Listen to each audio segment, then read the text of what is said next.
Hello everyone, welcome to Inside the Nest, the sports show created by Canisius College students for your enjoyment. I'm your host, Joe Soisson, and joining me at the desk today is Vincent Barile. On today's docket, it's a special episode of football, football, and football. Plus we take a quick look at some Canisius Golden Griffins athletics. It's Friday, September 21st, let's get to it. First up, football is back and it's in full swing.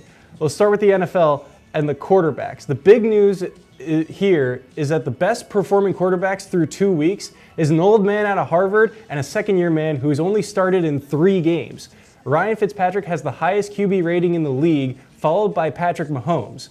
Not far behind them is Drew Brees and Phillip Rivers, but there's a decent jump between 4th and 3rd to 2nd and 1st. So the question here is this a fluke? Is Fitzmagic back? Or is Pat Mahomes the real deal? Well, I have to say, it's interesting how the season's starting out. And this is no fluke. We are talking about Fitzpatrick, a man who has moved around to many different teams over the past 13 years. He had time to learn, perfect his craft, and now he's putting up the biggest numbers of his career. Although I've been a Green Bay fan for many years, I've always had respect for Fitzpatrick, especially since he was a Harvard graduate like my sister. In all seriousness, Fitzmagic is back, and better than ever. But as for Mahomes, we could be looking at the best rookie in NFL history. He put up 42 points against the Steelers' defense, which is an amazing accomplishment for a start to this young man's career. Especially the other quarterbacks, veteran or not, they better watch out for these two because they are coming in hot.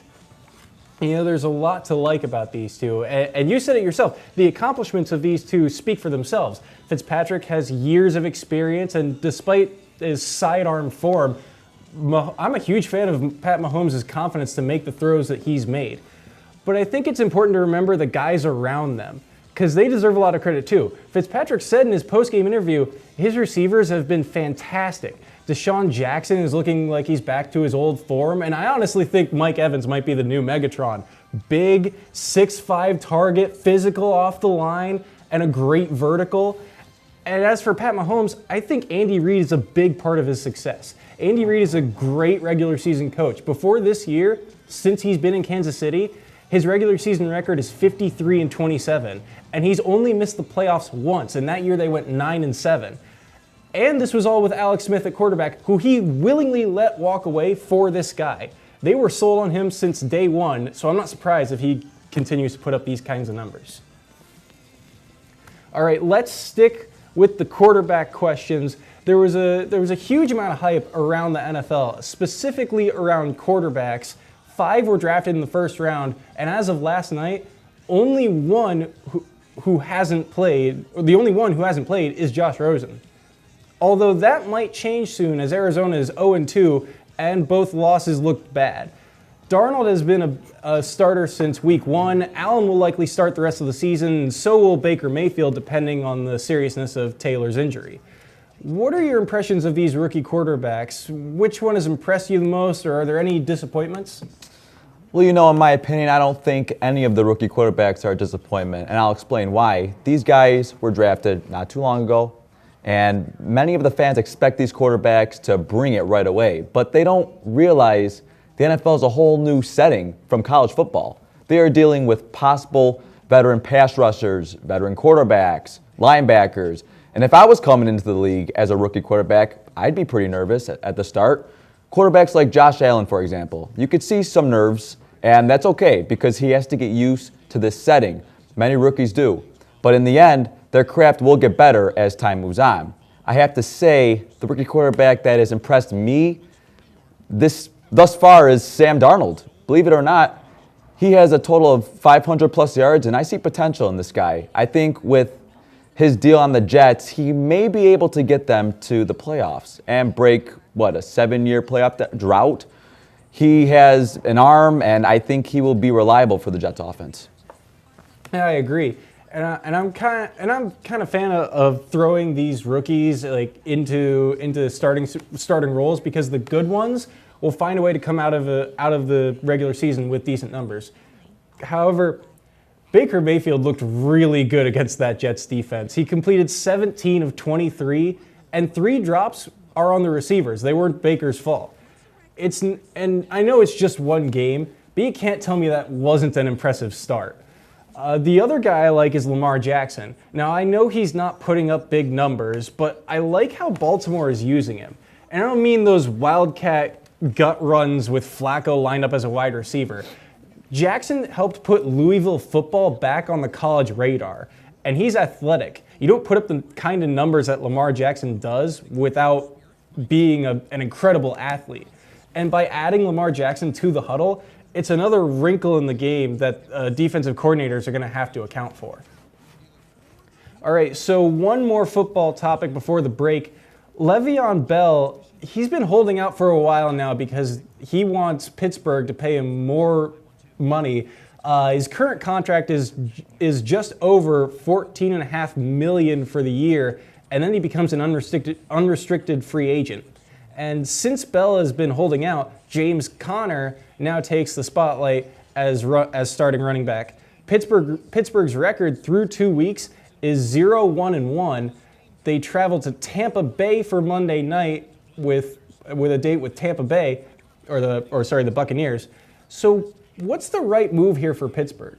Do you pay Bell? Because from what I've heard, Pittsburgh could get the money to pay for Bell, but they'd have to renegotiate contracts, and it might be a big hassle. And on the other hand, you get arguably the best running back in the league on your starting lineup. So what do you do if you're the Pittsburgh Steelers? If I was the Steelers, although many might think it's trouble, I would renegotiate a contract with Bell. Every time this man had the ball in his hands, he never let them down. First off, this man is a monster. He's 6'1", 225 pounds, second-round pick in the 2013 draft. He has over 5,000 yards in his career and 35 touchdowns. And as a running back, he has rushed over 1,200 yards. And honestly, those numbers are outstanding, to tell you the truth. He was a big part of the Steelers' offense, and it's not the same without him. And you could see that they're struggling. Yeah, and you're right. It's definitely not the same offense without him. But here's the thing. I think if you're Pittsburgh, this is bigger than Le'Veon Bell. It's almost a Super Bowl or bust type of thought process. Because Pittsburgh can make the playoffs without Le'Veon Bell. Sure, they're winless now, but they tied a revamped Cleveland team, and they lost to one of the best regular season coaches in the NFL. And James Conner didn't even look that bad at running back. But at the end of the day, Roethlisberger is your best chance for Pittsburgh to win a Super Bowl, and he's thinking about retiring soon. Pittsburgh needs as much help as they can get if they want to win a Super Bowl. They lost to Jacksonville last year in a shootout. Before then, New England was their only competition in the AFC. And maybe James Conner can put up similar numbers in the backfield, but we know that Bell has some hands, and they like to throw him out as a receiver too. A lot of teams do it, line up running backs as wide receivers. Pittsburgh's not going to throw James Conner out as a wide receiver. It's just not a good fit. Bell adds that extra threat when he plays, and the Steelers look like a potential Super Bowl candidate. And if you think you can get one before Big Ben retires, I say pay the man. All right, we'll cut it here for a commercial break. Stay tuned for more sports talk and a Canisius update. That's all next on Inside the Nest.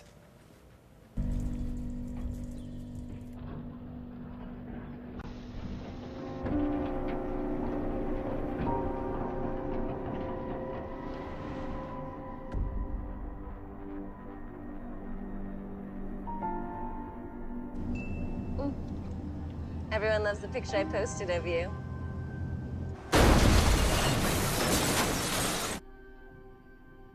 AT&T reminds you, it can wait. Beginning in my sophomore year at Canisius, I was part of a research team developing treatments for children with high-functioning autism. This kind of research involvement usually only happens at the graduate or postdoc level, and I did it as an undergrad at Canisius. Want to achieve more than you ever thought possible? At Canisius College, you can. A Canisius education is packed with extraordinary opportunities like top-level scientific research, global service experiences, and real-world connections. Want to intern at a Fortune 500 company? Want to get into the best medical and law schools? Want to be a champion for social justice? You can. Here. Welcome back to Inside the Nest, where we just covered a lot of football and still more to come, plus a quick look at Canisius College athletics and a final out segment on the way. So something happened in week 2 that's worth mentioning because this never happens. I'm talking about the Vontae Davis story. If you haven't heard, he retired from the NFL at halftime of the Bills game against the Chargers. He suited up and played the first half and then didn't come out of the locker room after halftime. This didn't land well with everyone, most notably Lorenzo Alexander. I guess the question here is, did this situation get handled properly? Should Vontae Davis have waited? You know, I agree with Lorenzo Alexander because although Davis gave his side of the story on social media, how could you leave your teammates and say nothing? As said before, he didn't even finish the game. I thought that was disrespectful. That's a disrespectful way to go out, and he should have waited like the veteran he was trained to be. Yeah, there are 2 quotes that I've heard that I'll never forget that came to me when I heard this news. The first is, "Good men mean well, we just don't always end up doing well." And the second, "There's a time and a place for everything." Vontae Davis, he didn't mean well, he didn't mean any disrespect, but he made a big life decision in the span of 30 minutes or less. And I understand the point of view where it's a situation if the Bills say, if you're not bought in, don't waste our time. But leaving the locker room at halftime and packing up makes it look like you gave up rather than felt you were unable to play. And that's just the impact on him. Look at Buffalo now. Now the Bills lose a veteran presence in the locker room. Yep. They lose a potential starting defensive back, which they've needed the past 2 weeks because they've been burned in the backfield. The whole situation is just kind of weird, and it leaves the Bills in an even more rocky place than before. They're in trouble. Yeah, absolutely. We'll change over to Green Bay for a minute. The Packers are 1-0-1 through 2 weeks. Opening weekend, they had a crazy one-legged comeback against Chicago. Week 2, they tied with Minnesota, and the big highlight of that game was the roughing the passer called on Clay Matthews.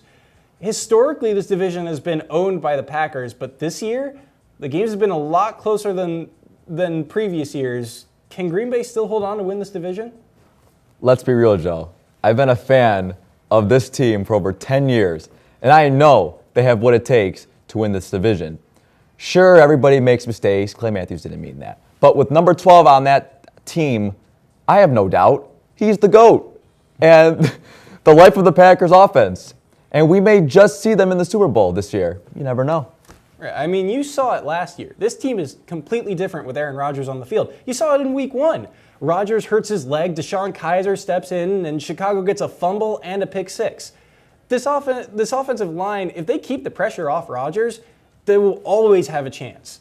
But I'm slightly worried because Minnesota and Chicago got awfully close, and they get another strong defensive quarterback, or the strong defensive team with a smart quarterback in Washington this week. It's just something to keep your eye on as the season continues. Now it's time for our Canisius update. The Griffs volleyball has an overall record of 3-8. However, they have just started conference play and are 1-1, losing at Marist and winning at Siena. They play St. Peter's this Saturday in their home opener. Men's soccer also has their home opener on Saturday against St. Bonaventure. They are 1-3-1 on the season, and they'll be looking to bounce back from their 10-0 loss to Akron, Ohio. Women's soccer has an overall record of 3-3-1 with a so far perfect record of 2-0 at home. Their next game is also at the Dembski this Saturday against the Manhattan Jaspers.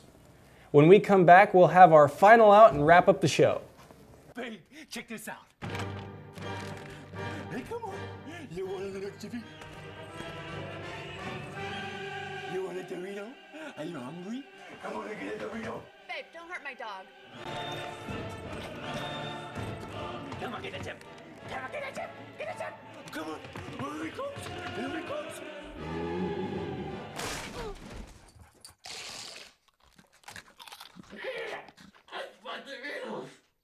right, so dude, check this out. I got a great idea for the Camaro commercial. We start in that desert, you know? Yeah. And it's like, what car is that? And then it's like, bam! Whoa. Super fast. And mirrors, a whole bunch of mirrors. I guess. But maybe it's a woman that's driving.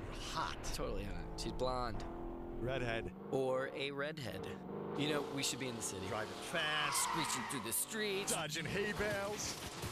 No, she's in a city. I don't know why you'd have hay.